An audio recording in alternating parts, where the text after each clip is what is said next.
Hi everyone, once again, my name is Reverend Maxwell Banda Chuoko.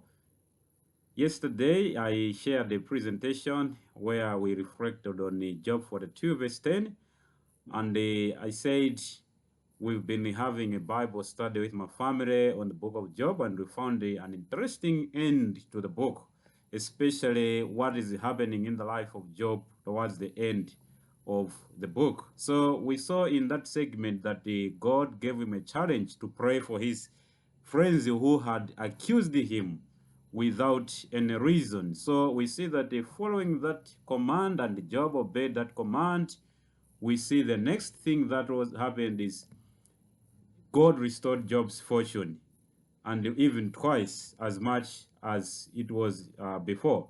So we saw that that is a challenge for us, that sometimes we never know that we might be passing through some phases in our life, or some things might not be working because we are keeping some grudges, we haven't forgiven other people, and that it is always important for us as children of God to forgive those who wrong us, to forgive those who wrongly accuse us, because we know that the forgiveness begins with the realization that even God forgives us the same many sins that we commit against him, and so we must also forgive those who wrong us. And as we continued with the discussion of the book with my family, we also found something that is very interesting, especially in verse 11 of chapter 42. So verse 11 reads, all his brothers and sisters and everyone who had known him before came and ate with him in his house. They comforted and consoled him over all of the trouble the Lord had brought upon him, and each one gave him a piece of silver and a gold ring. We find this to be interesting. The brothers, the sisters, and the other people are coming to Job. They are coming to comfort Job. They are coming to console Job. They are coming with various gifts to give to Job after his restoration. And a question that surprised us was, where were they when Job was suffering? Where were they when Job had lost everything? We don't read anywhere that these people came. Actually, we only see them coming after Job had been restored. And we say, like, what kind of comfort comes after healing? What kind of support comes after one has suffered loss, and then you are restored, you are back on your feet, and then you receive support? What kind of support is that? I mean, the best time that these brothers and sisters of Job, and even the other friends who came later in his life, the best time that they would have come to support Job was when Job was in problems, when Job was in facing his predicaments. That was the best time for them to offer their support for him. That was the best time for them to show that they were standing with Job. But what do we see? They are only coming to see him after God had restored him. Yeah, so I think it's a challenge to us that in this life that we're living, people will love us when things are working. And when they have stopped working, I tell you, they will show you their back. That's a reality. It happens that when we have got a stable financial stand, everything is working well, there will be so many people coming to us as friends. And sometimes even sadly, our relatives, they will love us when things are like working, but things stop working, you don't see them. You will not see them. And what is interesting, as you can see that verse chapter 42, verse 11, it is saying, first, they came to eat with him. So the eating is celebrating that Job is now restored. And so we know that in some cultures, when there is a celebration, people bring gifts. So we wonder whether the several things they brought were for consolation or were part of their celebration that Job had been restored. So that's the life that we're living. People will be there for us when things are working. They stop working, you will not see them. They show you their back. And this is exactly what we see with Job. But the interesting thing that we see, and that's a challenge for all of us, is that Job welcomed them.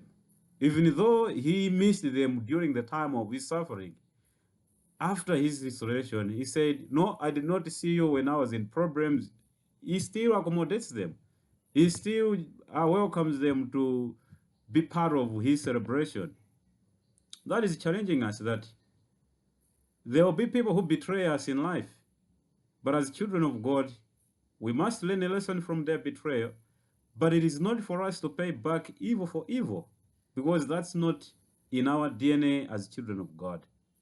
I know it's difficult. It's very hard that people you would expect to stand with you in tough times, they should not be there and only to show up when things have started working again. It's bad. And you see, as we are reflecting on this verse, we remembered what we read in chapter 29 and chapter 30 as well as chapter 31. Their Job is lamenting to say, there were days when things were working. I was a help of the helpless.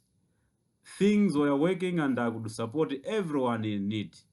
And now that things have turned upside down, you see that those people I supported, they are the ones who are taunting me. They are the ones who are now challenging me to say, like, they are laughing at me. The people I supported, the people I could not even imagine that they could be there to challenge me, they are rising against me to laugh at me. And they can't even look at me twice because I have become a laughing stock. And that chapter 29, chapter 30, Job is voicing out his frustration about what he is experiencing from the people he supported in the past. And what we see now, at the end, things have worked. These people are coming back. So it's a challenge to us that when things have worked, people will come to us as friends. Things stop working, they will turn their back against us. But as children of God, we should learn how to treat such people. We should not pay back evil for evil, but rather we must also not live foolishly and trust them to the extent that we treat them as if they are friends, and yet we know that they are not friends. But still more, we are not expected to hate them. We must still show them love because that's what we are called to do. We must treat them even well. But now wisdom will be on us that we know how to handle them because we've learned a painful lesson that there are people we cannot trust. But also what is important in this case is that people we trust the most, people we love the most, may end up abandoning us when things have turned upside down. But the only one who will be there standing with us through thick and thin is God. And this is the one we must love the most. And this is the only one we can trust. And I know that when times have changed, we even question where is God and all this. We even wonder whether he loves or cares for us. But I tell you, the only one we can trust is God. And these people we call friends, they are not trustworthy. They will show us their back when things have changed.